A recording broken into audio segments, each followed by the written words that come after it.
Juan Pablo Guanipa and Jesús Armas, two prominent Venezuelan opposition figures, were released from detention and appeared before supporters in Caracas as part of a continuing wave of prisoner releases announced by the interim government. Rights group Foro Penal said about 30 political detainees were freed in the latest tranche and is verifying additional cases. It has confirmed hundreds of releases since the government began the process in early January.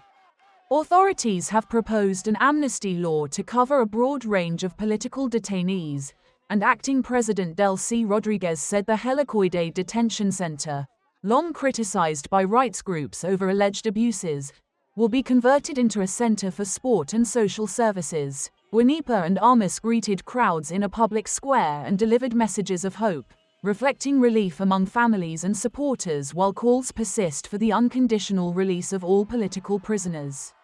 Observers and rights organizations have cautioned that many detainees remain behind bars, that some releases carry legal restrictions such as periodic court appearances or limits on public speech, and that reports of new detentions have at times followed earlier releases, suggesting an unstable pattern. The releases follow months of pressure from domestic rights groups and international scrutiny, including visits by UN human rights officials.